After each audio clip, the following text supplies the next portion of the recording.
ፈገግ ያለ ፊት፣ የልብ ቅርጽና መስማማትን የሚገልጽ አውራ ጣት የመሳሰሉ ስሜት ገላጭ ምስሎች የሌሉበትን ዓለም አስቡት። አሰልቺ ይመስላል አይደል? ዛሬ ላይ ስሜት ገላጭ ምስሎች ወይም ኢሞጂ በሁሉም ቦታ ላይ ይገኛሉ።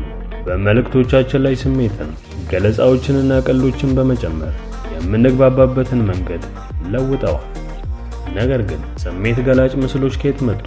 ማን ፈጠራቸውና እንዴት ወደ በየነ መረብ ሁለንተናዊ ቋንቋነት አደጉ የሚሉትን ጥያቄዎች ራስዎትን ጠይቀው ያውቃሉ? ደህና ተዘጋጁ። ምክንያቱም ዛሬ ስሜት ገላጭ ምስሎች እንዴት እንደተፈጠሩና ይህን ሁሉን ያደረገውን ሰው እንመለከታለን።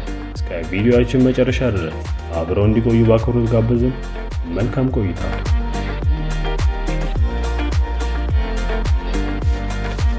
ስሜት ገላጭ ምስሎችን የፈጠረው ሰው።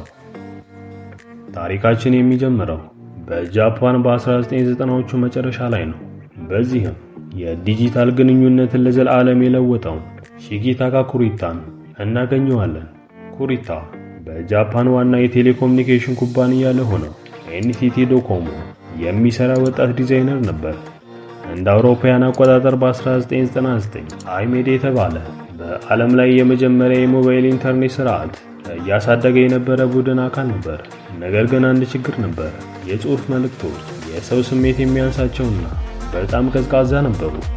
ኩሪታ ሰዎች በእጅ የተጻፉ ደብዳቤዎች ላይ ትንንሽ ልቦችን ወይም ፊደሎችን እንደሚስሉበት፣ ስሜትን የሚገልጹበት መንገድ እንደሚያስፈልጋቸው ያምን ነበር። ያኔ ነበር ወደ የዲጂታል የጽሑፍ አካል የሚገቡ ትንንሽ ቀላል አውዶዎችን ሐሳብ ያመጣው። ይህም ሐሳብ ለመጀመሪያ ጊዜ የኢሞጂ ስብስቦች እንዲወለዱ ምክንያት ሆነዋል።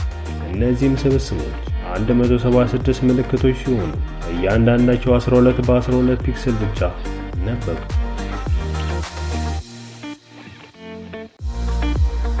የመጀመሪያዎቹ ስሜት ገላጭ ምስሎች ወይም ኢሞጂዎች። የኩሪታ የመጀመሪያዎቹ ስሜት ገላጭ ምስሎች ቀላል ነገር ግን አብዮታዊ ነበሩ። እንደ ዛሬዎቹ በቀለማት ያሸበረቁ ስሜት ገላጭ ምስሎች ሳይሆኑ ፒክሰል ያላቸውና ጥቁርና ነጭ ምልክቶች ነበሩ። ለመጀመሪያ ጊዜ ከታዩ ስሜት ገላጭ ምስሎች መካከል ደስታን የሚገልጽ ፈገግ ያለ ፊት፣ የተሰበረ ልብ፣ መስማማትን የሚገልጽ አውራ ጣት፣ ፀሐይና ደመና እንዲሁም ለምሽት ሕይወት የሚሆን ማርቲኒ ብርጭቆ የመሳሰሉ ምልክቶች ነበሩ። እያንዳንዱ ስሜት ገላጭ ምስሎች የጃፓን ኮሚክ ከሆነው ከማንጋ የመንገድ ምልክቶችና የቻይና ካራክተሮች መነሻ ነበሩ።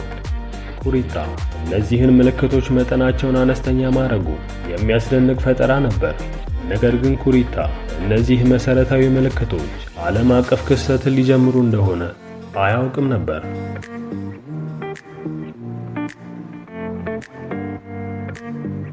የኢሞጂ ዓለም አቀፋዊነት።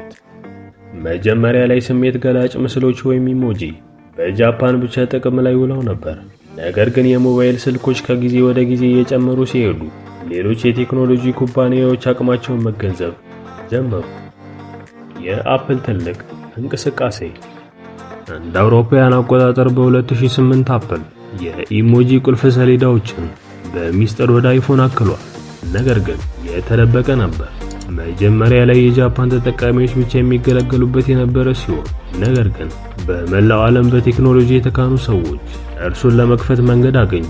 እናም ብዙም ሳይቆይ ስሜት ገላጭ ምስሎች እንደ ሰደድ እሳት ተሰራጩ።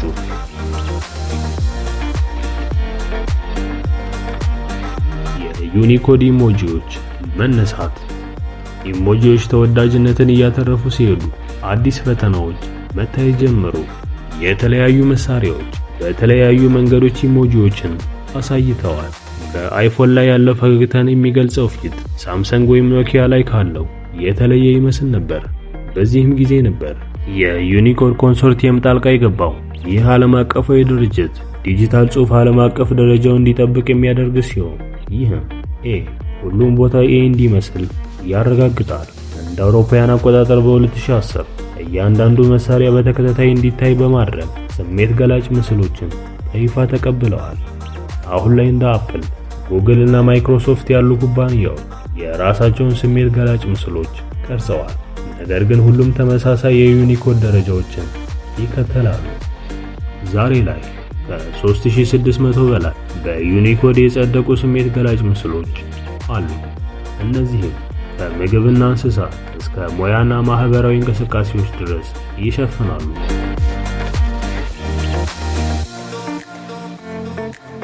የኢሞጂ ተጽዕኖ። ኢሞጂዎች ከመዝናኛ በላይ የባህልና የቋንቋ አብዮት ሆነዋል። የቋንቋ መሰናክሎችን ይቀርፋሉ። ለምሳሌ ፈገግ ያለ ፊት የትም ቦታ ቢሆን ደስታ ማለት ነው። የመስመር ላይ ግንኙነትን ይቀርጻሉ። አንዳንድ ሰዎች ሙሉ ቃላትን በኢሞጂዎች ይተካሉ። በንግድና ግብይት ላይ ተጽዕኖ ይፈጥራሉ። ብራንዶች ከወጣት ታዳጊዎች ጋር ለመገናኘት በማስታወቂያዎቻቸው ውስጥ ገላጭ ምስሎችን ወይም ኢሞጂዎችን ይጠቀማሉ። እንደ አውሮፓውያን አቆጣጠር በ2015 የኦክስፎርድ መዝገበ ቃላት የደስታ እንባ ኢሞጂን የዓመቱ ምርጥ ቃል በማለት ገልጾታል።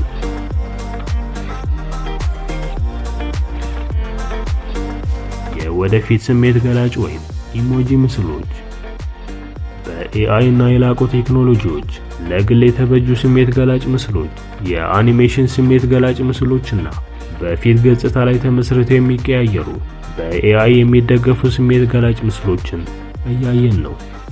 ብዙም ሳይቆይ በስሜት ገላጭ ምስሎች ብቻ በመጠቀም ቃላት እንኳን ላይ ያስፈልገን ይችላል። ስለዚህ በቀጣይ ፈገግ ያለ ፊትን ወይም የልብ ቅርጽን የሚገልጽ ኢሞጂ ሲልኩ 12 በ12 ፒክሰል የሆኑ ትንንሽ ምልክቶቹ ዓለም እንደሚቀይሩ በጭራሽ ያላሰበውን በሺጌታ ካኩሪታ የተፈጠረ የታሪክ ክፍል እየተጠቀሙ እንዳሉ ያስታውሱ። ለእርሶ ምርጥ የኢሞጂ ምልክት የትኛው ነው? በኮሜንት መስጫው ላይ ይጻፉልን።